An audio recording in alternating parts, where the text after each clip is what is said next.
নমস্কাৰ। আমাৰ বিদ্যালয়খনৰ নাম হৈছে কোলাজান ময়ূৰ ইংৰাজী বিদ্যালয়।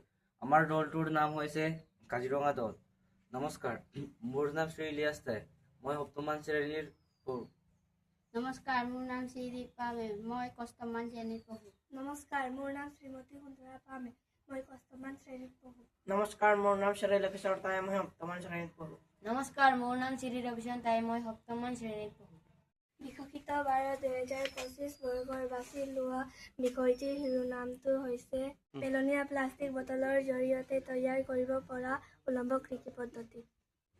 উলম্ব কৃষি কাৰণ বৰ্তমান সময়ত দেশত জনসংখ্যা বৃদ্ধিৰ লগে লগে শস্য খেতি পথাৰৰ পৰিমাণ দিনক দিনে সংকুচিত হৈ অহা দেখা গৈছে।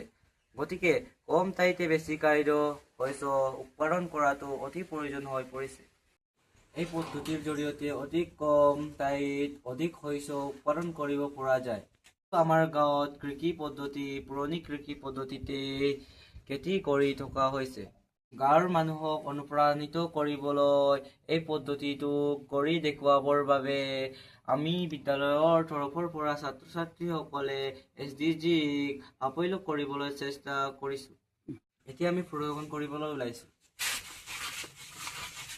প্ৰথমতে আমি পেলনীয়া প্লাষ্টিকৰ বটল কেইটামান গোটাই লওঁ। তাৰপিছত বটলৰ মাজৰ অংশ কাটি লওঁ। তাৰপিছত বটলকেইটা এটাৰ পাছত আনটো বটল সংযোগ কৰি উলম্বভাৱে সজাই দিয়া হৈছে।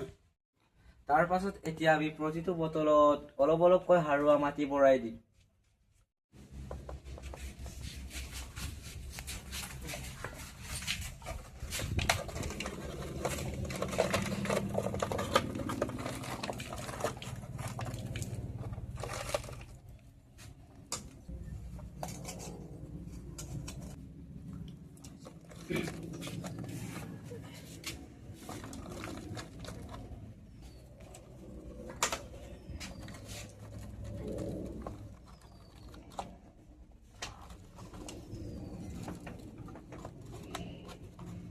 মাটিটো ভৰাই দিয়াৰ পাছত এতিয়া আমি প্ৰতিটো বটলত এটা এটাকৈ শাক পাচলিৰ পুলি ৰুম।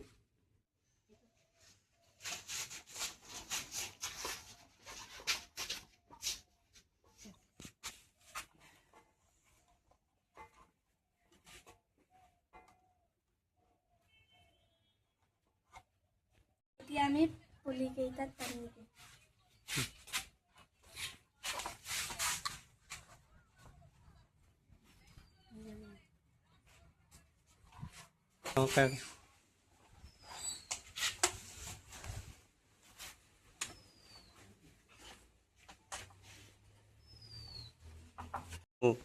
এই পদ্ধতিৰ জৰিয়তে অতি কম ঠাইতে অধিক শস্য উৎপাদন কৰিব পাৰি।